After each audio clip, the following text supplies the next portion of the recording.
两个人的小森林第24集即将发生的精彩故事。虞美人匆匆打开车门，庄羽的脸在她面前出现。虞美人本不想上车，但确实快要迟到，容不得她多想，只得坐上去。司机问两人要去哪，可庄羽只顾着跟虞美人说话，而虞美人分明是认识庄羽，却要装出疏离感。庄羽掏出自己为虞美人带的礼物，希望她能收下。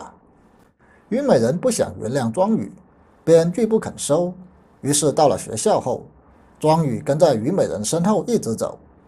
虞美人不喜欢别人指指点点，便勉强收下礼物，但还是嘴硬的表示自己可不会原谅庄羽。庄羽看着虞美人远去的背影，嘴角露出一丝笑容。大美送李甜甜去葡萄园，两人一边骑车一边聊，说起现在村里的葡萄因为入选，销量好上许多，都有人直接大规模收购，而民宿的生意也跟着好上许多。大美想约李甜甜一起去过七夕节，可李甜甜根本没注意大美，反而惆怅地说自己已经把这个节戒了。大美不明所以，但李甜甜的不回应让她有点失落。办公室里的同事知道庄羽拒绝留在国外的好机会，回到国内特别高兴，准备热烈地欢迎他。李主任作为庄羽的师兄，认为两人的关系情比金坚，特意请大家一起吃饭。学校里的学生得知庄羽回来，全都聚集到植物园里看庄羽，搞得虞美人的鸟类课上只有一个人，这让他以为自己记错了日期。那名女生之所以留下，还是因为腿受了伤，实在去不了。虞美人不禁吐槽道：庄羽有什么好看的？庄羽之前托李主任帮忙找鸟类化石，故而李主任知道虞美人喜欢的就是鸟类化石，可那东西非常贵。李主任得知庄羽果真买下送给虞美人后，不禁怀疑他卖身。庄羽认为虞美人值得他这么付出，可他没想到虞美人甚至连打都没有打开，就将庄羽送他的礼物转送给学生。吕简想约虞美人吃饭，但是虞美人拒绝了。于是吕简便装可怜，说自己早上帮虞美人买早点时跌了一跤，现在自己一个去吃饭不方便。虞美人明白他的意思，便勉为其难地跟吕简去学校的食堂吃饭。庄羽吃完饭正好路过这里，看到虞美人和吕简有说有笑的样子，心里很是难受，于是与同事们告别，自己跑到学校门口守着。庄羽这回出去野外考察，腰受了伤，他强忍不适，继续守在学校门口，终于等来了把吕简赶上出租车的虞美人。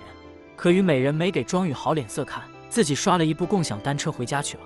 虞美人今天给自己下单了1周的粮食储备，正当她满心欢喜出来拿时，遇上突然来城里的父母。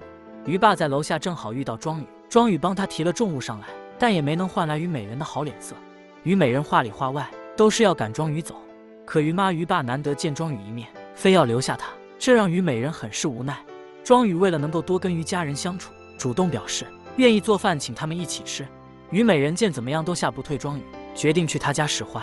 虞美人知道庄羽有洁癖，有强迫症，故意不脱鞋就往里走。于妈觉得虞美人此举实在不像话，但庄羽知道虞美人是因为自己的不告而别生气，表示包容。虞美人见一计不成，又生一计，故意嫌弃庄羽没给他们倒水喝，等庄羽给他倒了，又故意打翻，弄得到处湿，然后浮夸的要来擦。庄羽知道虞美人故意找事，赶紧把她劝住，自己处理。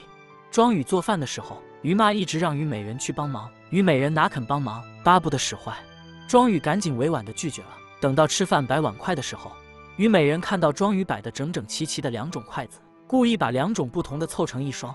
庄羽看着十分别扭，又只得忍下，不愿再给虞美人添堵。虞美人吃饭也不安稳，不是借菜讽刺庄羽渣，便是故意夹得到处掉，这让虞家父母很是看不下去，都快尴尬死了。